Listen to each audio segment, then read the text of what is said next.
Quand on a de l'ambition, en fait, et on essaie d'avoir de l'ambition, et forcément, on espère pouvoir créer des séries qui auront la force de s'exporter et de se vendre à l'étranger.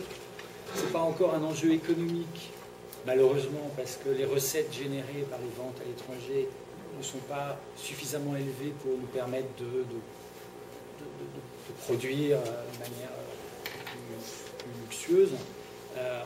Mais c'est très important en fait de vendre nos séries, de les faire voyager, de les exporter, parce que on s'en aperçoit aujourd'hui, ça change le regard des pays étrangers sur la production française, notamment la production de séries, et ça nous permet d'envisager des coproductions, et c'est un gage de qualité. Par niveau des séries américaines oblige devient la référence. Donc on compare toujours les séries françaises à l'aune des séries américaines, ce qui est d'ailleurs difficile, mais c'est le jeu. Et on est toujours en dessous. Donc l'idée, c'est d'essayer de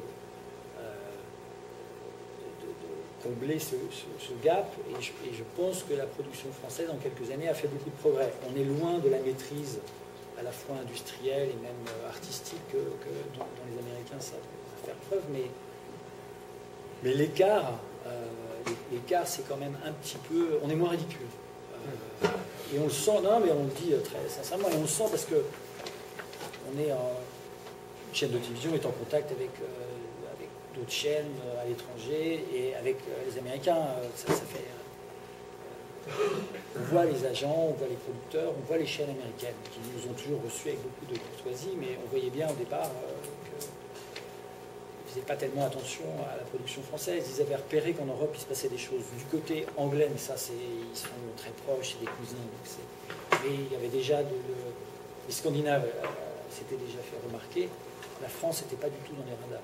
Non, on a parlé de HBO, c'est vrai que HBO c'est une chaîne qui a toujours été une référence pour Canal, parce que comme Canal, enfin, Canal comme HBO s'est construite sur le sport et le cinéma, et à un moment de son évolution a commencé à créer des séries. Après, on dit ça avec beaucoup de modestie, toute proportion gardée, parce que les séries HBO sont un modèle extraordinaire. Un modèle qui vise à la singularité aussi, c'est souvent des paris qui sont... Oui, absolument, mais de toute façon, HBO, comme nous, c'est une chaîne payante, donc à partir de...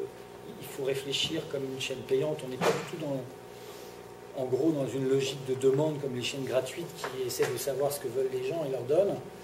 Nous, en fait, on n'essaie pas de savoir... Enfin, on bâtit un projet éditorial, un désir, et puis voilà, on essaie de le faire partager avec les gens, mais on est vraiment dans une logique d'offre et d'originalité, parce qu'à partir du moment où les gens payent un abonnement relativement cher pour avoir Canal, ils sont en droit d'attendre des choses qu'ils ne voient pas sur les chaînes gratuites. Il y a une exigence particulière de la part du public quand il s'agit d'une série française. Il y a peut-être moins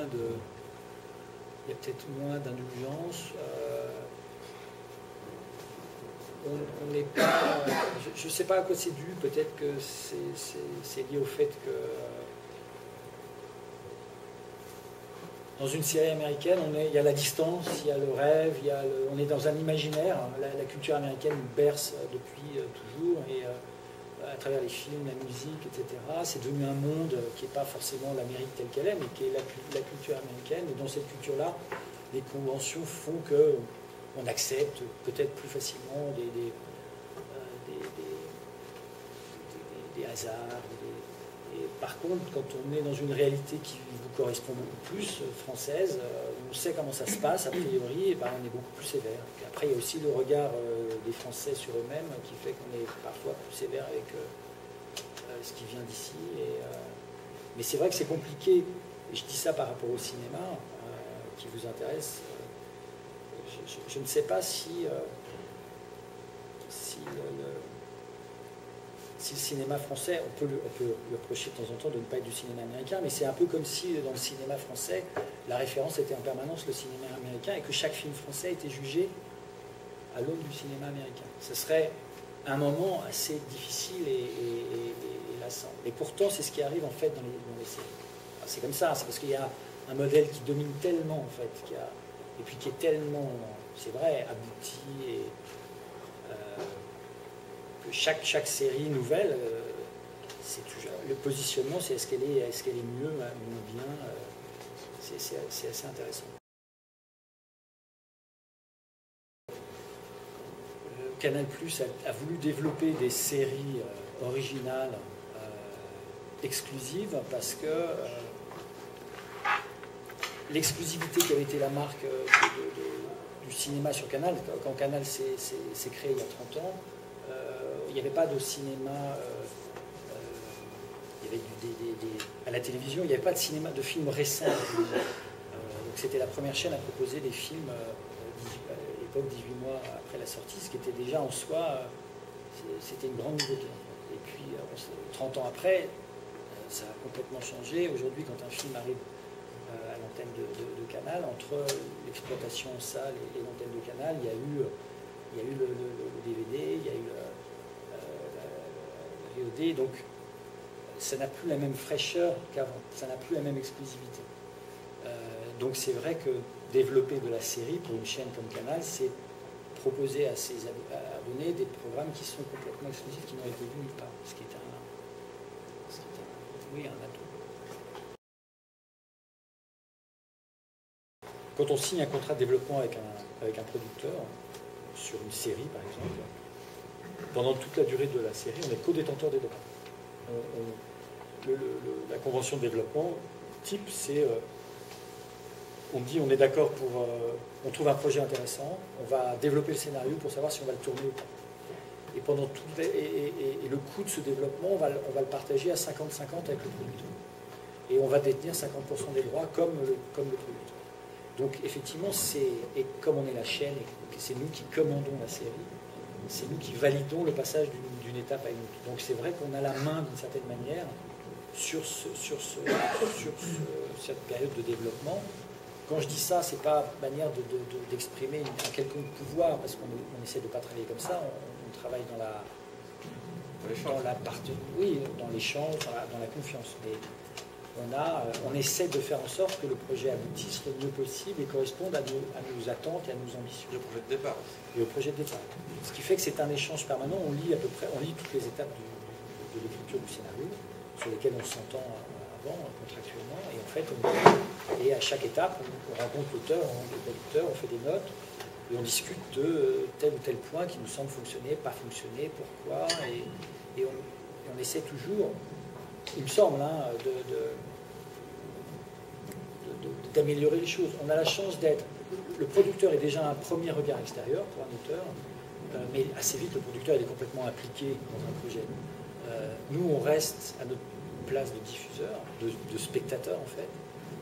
On a un peu plus de recul, et à un moment, je pense que le recul qu'on a est précieux pour un auteur qui, parfois, au bout d'un an et demi, 2 ans de travail sur un scénario, peut ne plus savoir exactement où il en est. Et nous, on n'oublie pas notre place, c'est celle du diffuseur qui, lui, a le souci de la diffusion, du public, ce qu'on essaie de rappeler aux auteurs dont ce n'est pas la préoccupation, ce qui est normal. Donc, on s'implique pendant cette période-là, et c'est à nous, à un moment, de dire si oui ou non on veut mettre en production le projet. C'est vrai que parfois, on interrompt un développement parce qu'on n'est pas satisfait de l'écriture. On a le sentiment qu'une idée qui semblait intéressante s'avère finalement pas si formidable que ça. Et à contrario, parfois on donne le green light, le feu vert pour la production. Généralement, à ce moment-là, pour donner le feu vert de la production, on a généralement la moitié de la série écrite. On a 4 épisodes sur 8 dialogués, et puis on a le reste en synopsis. On demande un budget au producteur.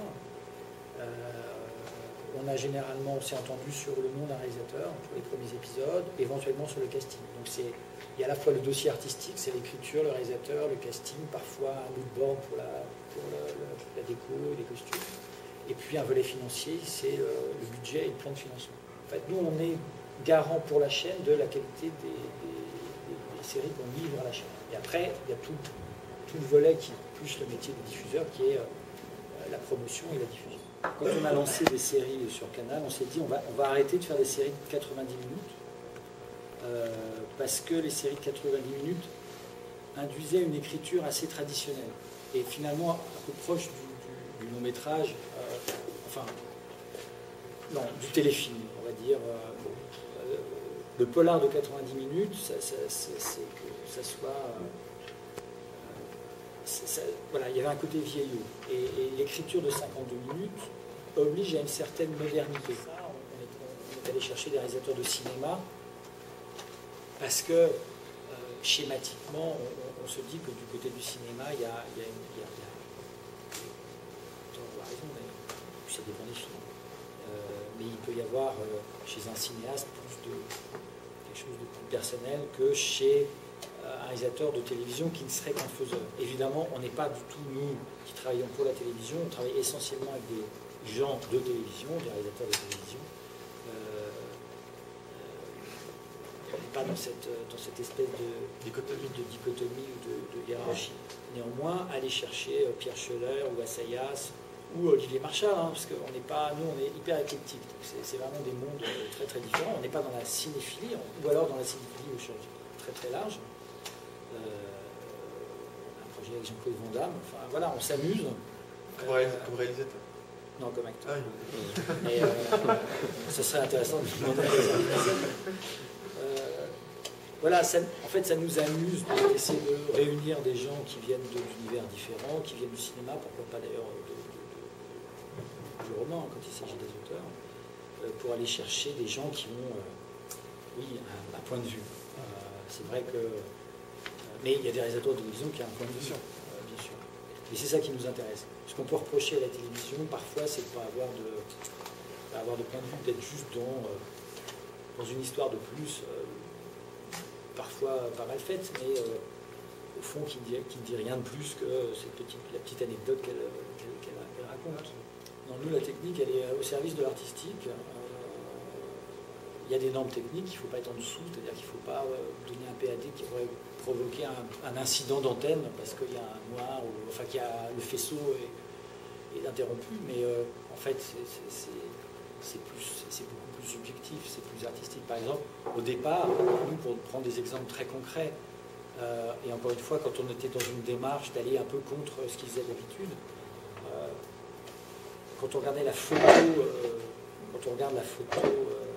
la télévision, ça se distingue du cinéma par, c'est souvent des gros plans, et généralement tout est éclairé. On va dire ça très, très schématiquement. On a encouragé les chefs opérateurs, réalisateurs à faire des contre-jours. Alors dire on peut accepter des contre-jours, on peut accepter des visages dans le noir, après parfois il y en a qui nous prennent au pied de la lettre et qui vont un peu loin parce que ça reste la télévision, et ça c'est le problème qu'on peut avoir à l'étalonnage, c'est-à-dire qu'on n'est pas dans une salle de cinéma, on n'est pas dans une salle obscure, les gens ne sont pas forcément bien équipés, les postes de télé ne sont pas bien étalonnés, donc il faut faire attention, il ne faut plus jamais oublier qu'on regarde la télévision généralement avec de la lumière dans une pièce, etc. Donc si c'est trop noir, on ne voit rien et là on râle. Je ne dis pas qu'on accepte tout, mais on est beaucoup plus tolérant parce qu'on avait envie, nous, d'avoir une image cinématographique. D'ailleurs, c'est quelque chose qu'on demande.